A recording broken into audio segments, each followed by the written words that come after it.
Samantalahan lamang ng mga namumuno o ng mga tao sa gobyerno ang mga tao.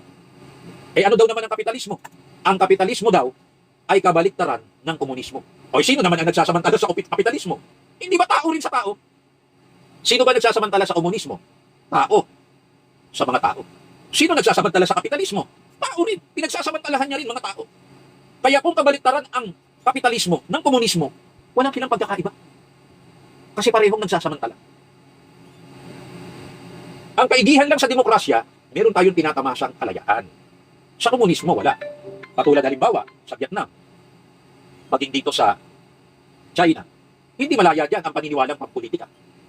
Kontrolado pa rin sila ng gobyerno. Maging ang relihiyon. Dito sa atin, malaya ang ating paniniwala, ano man ang politika mo, malaya din ang relihiyon. Diba? Pero sa Vietnam at sa China, hindi niya pinag-aaway-away ang mga tao. Pero magtataka ka, sa kapitalismo, yan ang bansa natin at sa demokrasya, walang tapos ang away ng mga tao. Maaari mong pintasan, walang kalayaan ang Vietnam at ang China, pero mayroong pagkakaisa ang mga tao nila at mayroon silang pakikipagkaisa sa mga namumuno sa kanila. Ay dito sa demokrasya at kapitalista, malaya tayo. Pero wala tayong pagkakaisa. Biyak-biyak tayo. Tayo-tayo nagsasakmalan. Sa Vietnam at China, sila'y nagtutulungan sa ikabubuti ng bansa nila. Pero dito sa ating bansa, tinaguri ang demokrasya at kapitalista, tayo-tayo nagsasakmalan. Tayo-tayo nag-uubusan.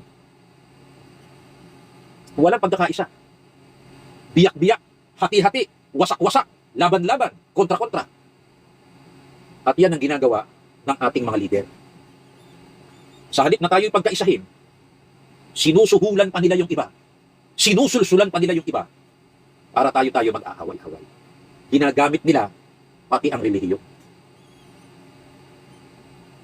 Napansin po ninyo? Yan ang isa sa dahilan kung bakit meron tayong mga mamamayan. Hindi ko sinasabing marami. Hindi ko rin sinasabing kakaunti. Kung bakit meron tayong mamamayan na hindi lamang dahil sa kanyang kapitbahay na naringgan niya. Hindi lamang dahil sa kanyang magulang o teacher o kanyang nabasa. Kundi mismong nasa gobyerno natin.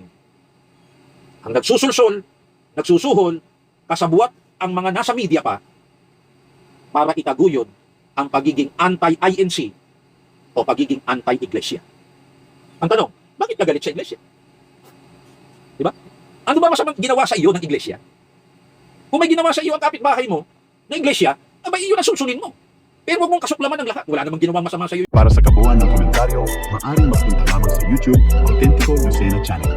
Maraming salamat po, mga ka-Autentico.